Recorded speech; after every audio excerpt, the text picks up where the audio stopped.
What is going on, guys? It is your boy Cash, and I just want to get something out of the way before I do this update video. I just want to let you guys know, even though I'm in the Knights Chronicles Content Creator program, I'm not fully told all the details. I don't want this to come off as me trying to salvage views through videos. I really don't like the feeling of that. That was the same reason why I deleted one of my other videos, because there was an issue with it as far as like there was dead air in it and it looked like I was forcing the video to be 10 minutes long.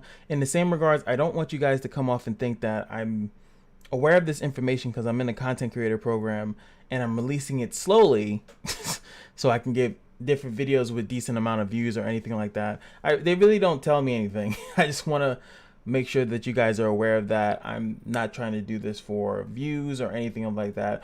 I'm just finding out all this information as much as you guys are. You can even check some of the comments on some of my videos. It is literally me like saying, no, that's not true. How would you know that? And then the person's like, oh, they did a Facebook live stream. And then, oh no, this is on Instagram. And oh no, this is on this and this is on that.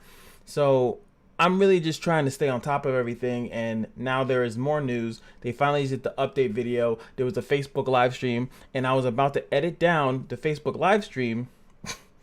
And then boom.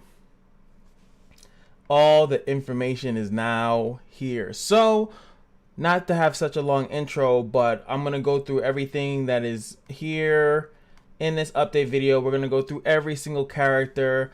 And as soon as I'm done with that, I'm pretty sure that they're going to give me another update. Never ends.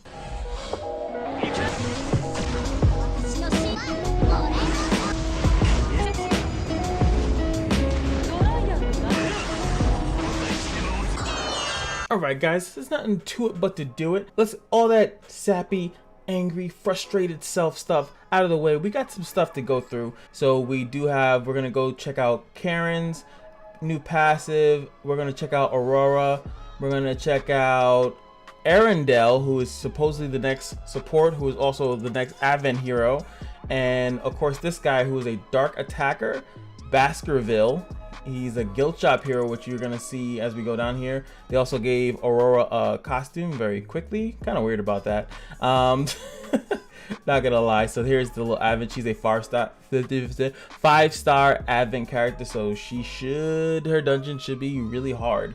So we'll look into that. And as you can see, Baskerville is going to be in here. So the other character before was Ian, and it's funny that the next character that comes into the guild shop as purchasable is a, you know, animal-esque character, but this guy actually looks like an animal. For once, Ian still had human-like tendencies, or like features, I guess would be the proper word, but this guy looks like an animal, and I'm happy. I want them to make some animals, make some demon things and stuff like that. So they're also changing 4-star SSR will also be added with a 6-star SSR ticket, which this one, don't do this, by the way. This is a waste. Don't ever get this. It's gonna be mostly SR. This is the option that you usually get when you're looking for free limit break. If this one would probably be 100 times better. Don't fall for this bait. I don't even know why they offer it, to be completely honest with you. Also, they're changing the boss dungeon rewards. Look like they're putting a lot more enhanced stones, and that's pretty much all there is. It's just them increasing the enhanced stones that you get. And then they changed, these are the weekly rewards. So at the end of the week, the prizes that you're getting, all the crystals have been increased, and all the enhanced stone also has been increased at the end of the week. So this is when the end of the week comes, and then you get all this. So boom, you're not gonna have more enhanced stones depending on where you rank, and you're gonna have more crystal depending on where you rank. I guess now they're gonna also show where you are in the boss dungeons. I guess this is for the people that rank really highly, so they can be shown. I guess so. You know, a little ego pushing there. Some e-pain badge auto combine system, which is cool, I guess. Auto repeat system. This was kind of cool. So you can actually now set up a certain number of auto repeats that you want instead. And like, the issue that I had here is this exact thing. Maybe I wanted it to do a few tries, a certain amount of tries, instead of just, you know, having to sit there and make sure it does at least 2 and then stop. So now you can actually put a certain number of auto repeats, really adding to Knights Chronicles. Very user friendly, very time friendly. It's one of the best quality of life games in my opinion, and they keep doing a really good job of making sure that it stays that way. This is actually what Alune has. It's a battle and vibration. I'm actually playing a loon on my phone. It keeps vibrating every time there's an end of a battle to let you know that there's something end, so you know when to look back at your phone. It's not obviously a feature that matters when you're playing on emulator, but it's a nice little thing that if you wanted to set up an auto battle, put it in your pocket or put it on a desk or something of that nature, it's really good. Next up is that they're going to be changing the Belle costume. Now it is losing its price and going down to 400 crystals. As you guys know, they're doing them one at a time from amongst the last ones. I think Abel is the last one that's going to be left. I don't really know because I haven't. This doesn't matter because guess what? You're going to be spending money on these characters that are coming out. Well, only Aurora is coming out, and there we go. Dennis thinks this is a very nice update. So yeah, that is all here. We have now gotten out of the way. It's hopefully not too long in the video. So let's get into the stuff that we care. I might even timestamp to, you know, so you can skip out this stuff and we can just go straight into these characters. And just a quick note, they do have a login event. I know a lot of people always be like, where's the login event? So there's the login event depending on when you've been playing the game. I slightly hate these when they, just because of the way they show it, because it's like, oh, we're getting 200 crystals. Meanwhile, if you're new to the game, you're getting 1,000 and an SSR selector. And it's like, oh, you've been playing the game, so you know, you'll get an SSR ticket, you'll get a few crystals. I honestly think that these should be somewhat similar, or like the fact that they're getting 1,000, we're only getting 200 is just kind of weird. I think that if they were, we should get 1,000, give them 2,000, give them the full banner pull at that point. I just don't understand. And then returning players, so like if you come back, you're still only getting 200 crystals. Something that I think that they should definitely work on. Why is a new player, a person with a new account, getting 1,000?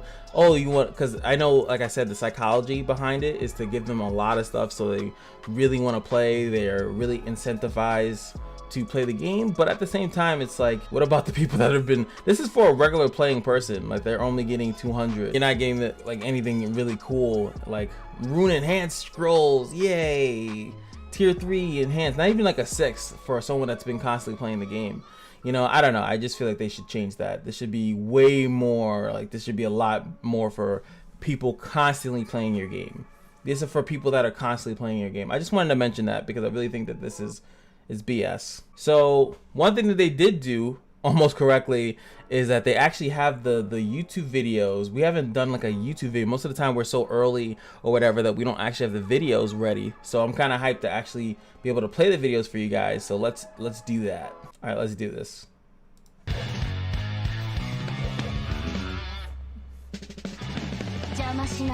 Oh, she has like a little whippy thing.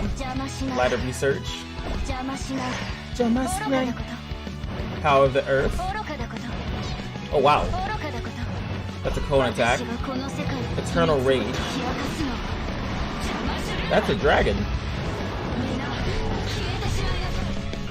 Okay, so as I actually saw when I was looking through all the things, she's actually is a hybrid. So we were all thinking support, so she's definitely a hybrid. She is also definitely wind, and so she's about the static. She's about, and when I mean static, I know it's slang for like she's about fighting. She's not a support type, is what we had thought. At least that's what I thought. I thought she looked a little bit too gentle to be about fighting. So let's go over her lovely skills here. So we have Insatiable Curiosity, which increases allies' damage dealt to enemies with damage over time by 70%. We can tell that there's going to be some dots in there.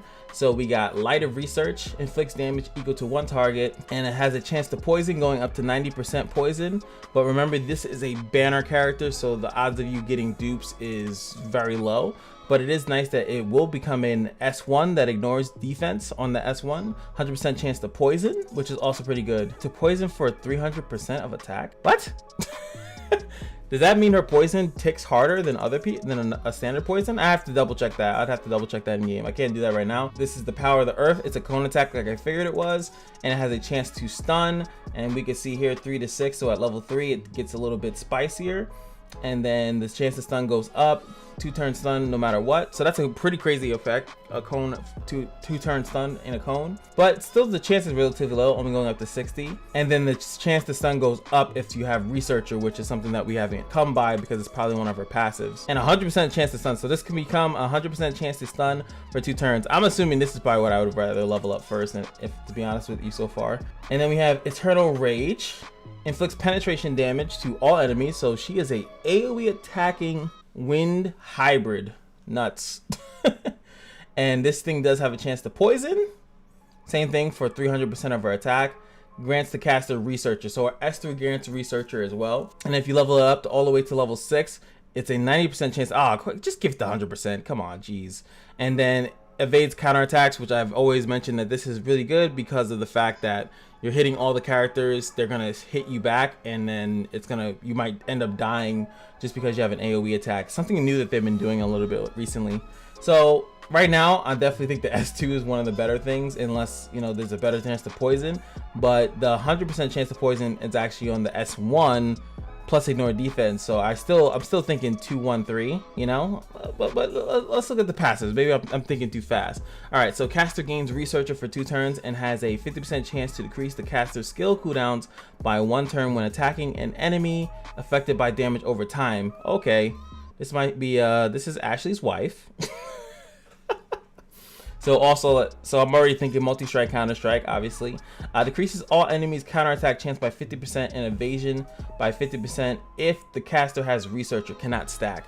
So, I mean, the first part is cool. Decreases all enemies' chance of counterattack, which is kind of weird because her S3 levels up into evading it anyway. But it is nice, I guess, every time she does hit them. But her S2 has a stun, so we're thinking about, the reason why I'm criticizing it in this way is because it's like, you're trying to, you know, stun on the S2, you're trying to evade the counterattack when you level that up, and then the S1 is kind of what you're gonna try to evade counterattacks on. The evasion thing is purely boss stuff because, you know, whatever. But there are some characters that now have evasion, so can't be too mad about that. Then we have the research basics. Become immune to weaken.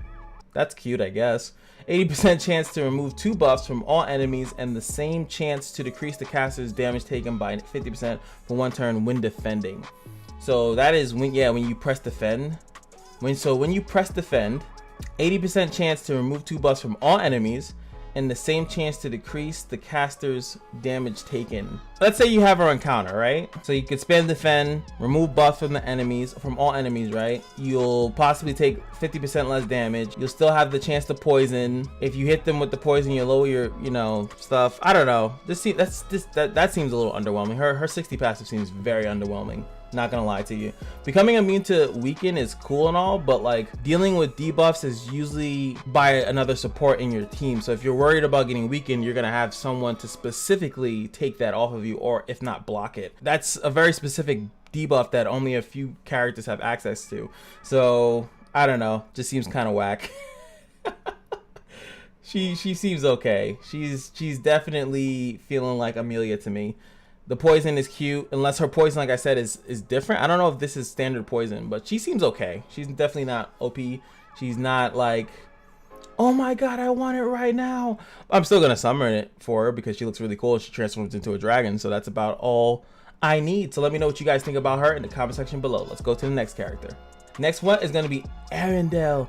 This reminds me of if you guys are Dark Souls fans, Erandel, I think that was Dark Souls 3 if I'm not mistaken. So let's look at her lovely trailer. So she's like a siren.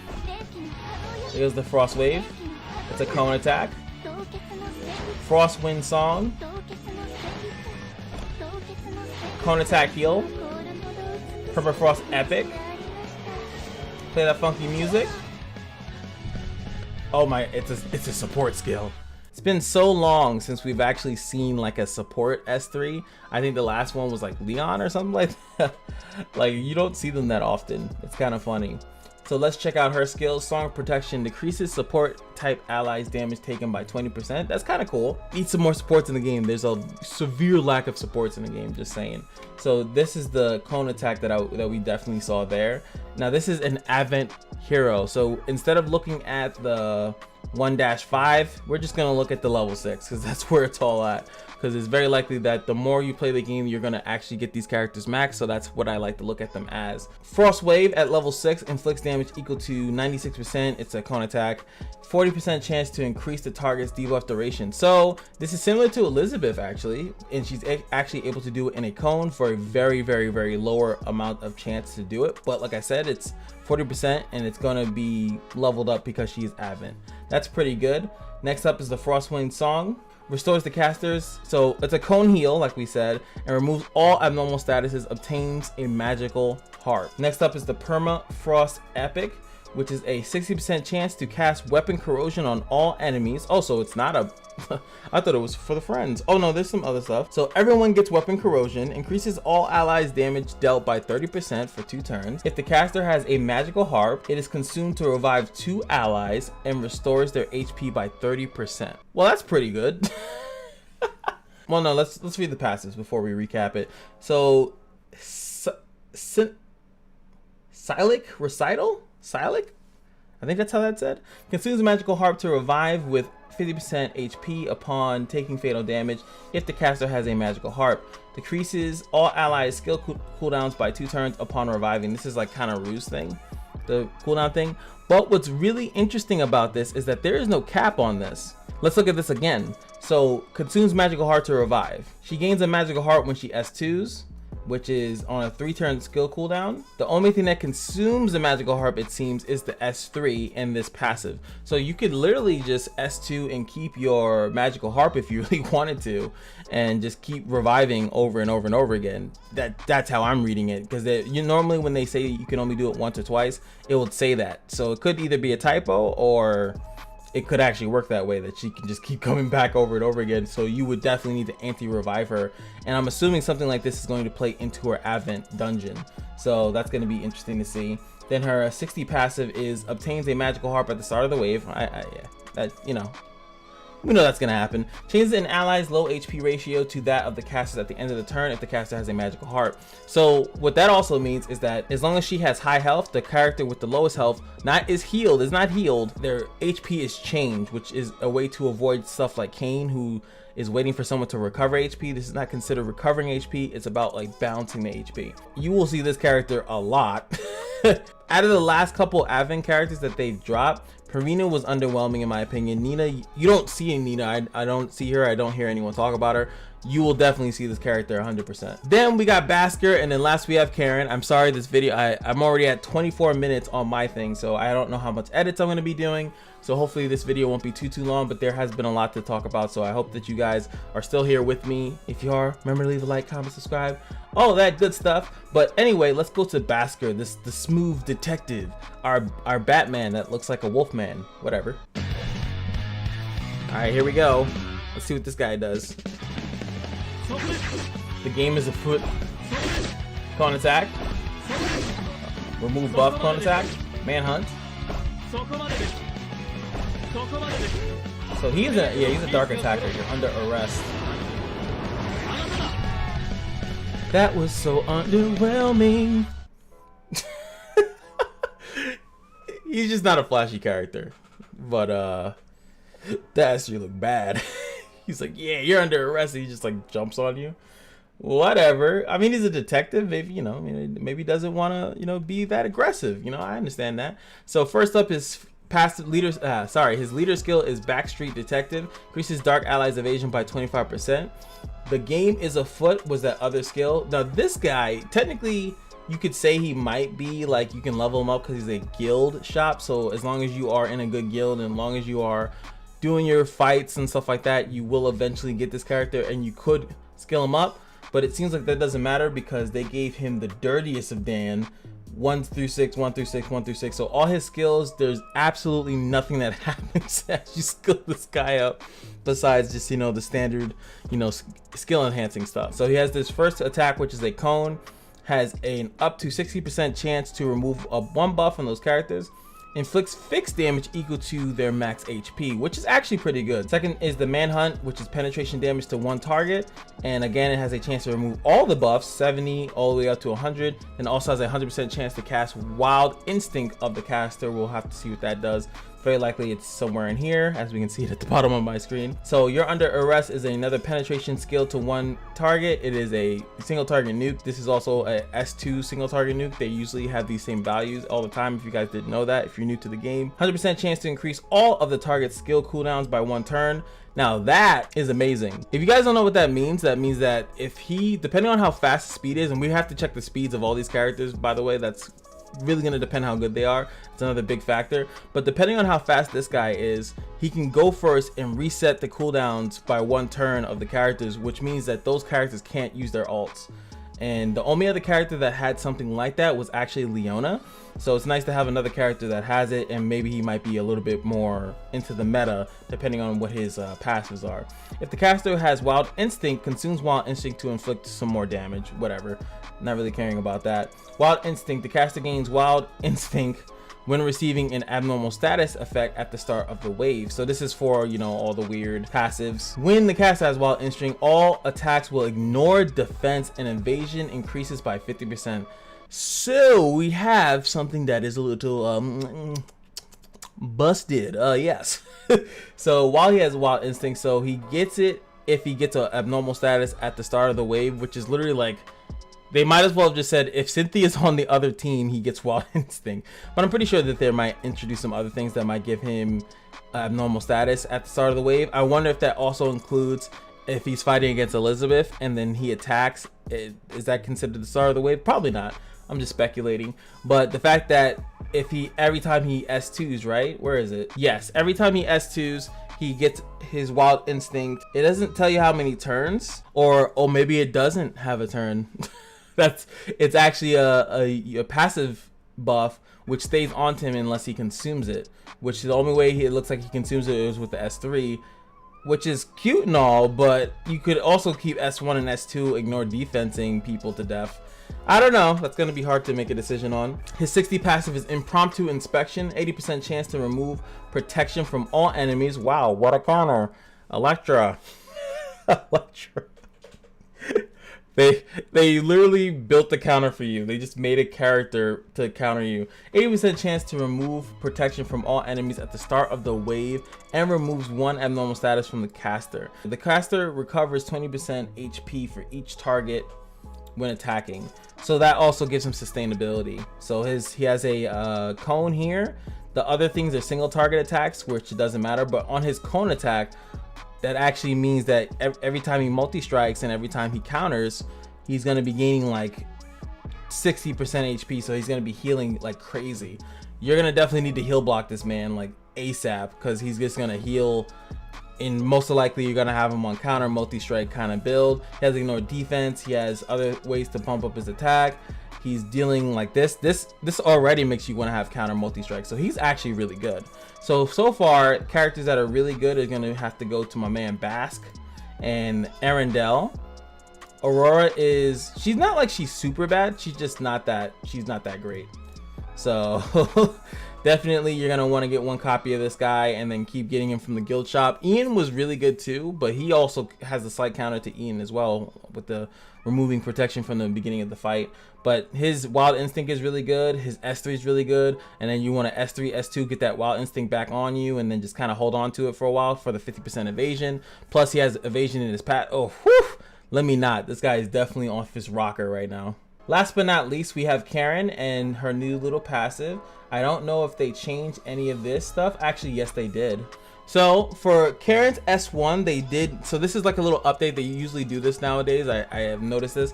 So now her S1 actually is being changed, that the only time it did like a double HP heal was if it was the same element, and they take that out once you level 6 it, so that it does a lot of healing regardless of what element the person that is being healed is. Her S2 stays the same and her S3 stays the same. This passive stays the same. The 60 passive also stays the same. So here is the new one. Free refill. Applies Cozy Abundance to all allies for 2 turns when using skill 3.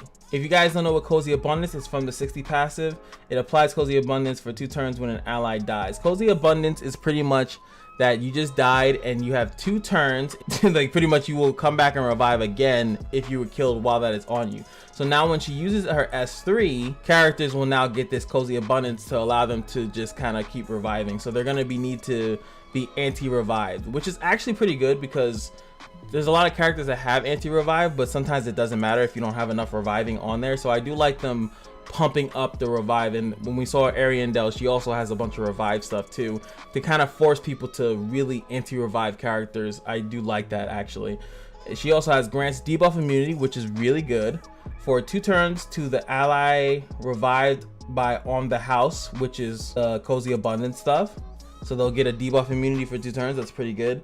Revives all fallen allies and restores all allies HP by 60% when 3 or less allies, including the caster, are alive at the start of the turn. twice per battle. Now, I don't know which part is twice per battle. They should have kind of separated that, but I'm assuming maybe it's just this one. Revives all allies when there's 3. So her and 2 other casters, because she has to be alive in order to actually, for her passive to work. So yes, it's her and 2 other people. She'll revive everybody and heal them up to 60%. And it's going to be a different, because this Cozy Abundance thing and this debuff immunity thing is only about the revive coming from the on the house. So the on the house is the one that revives someone like when they die automatically. And then this Cozy Abundance one, I don't think that these two work together. I think this is just something different. The S3 now has Cozy Abundance. Your 60 passive, when it activates on that one character that needs to get revived by Cozy Abundance, will come back. And then she has a all ally revive twice per battle when it happens on the start of return. So that's pretty cool. So now I'm at 34 minutes in my edits. So if this video is less than 20 minutes or like somewhere in the ballpark of 25, please, I hope you guys like, share it, all that good stuff. You know, this was fun.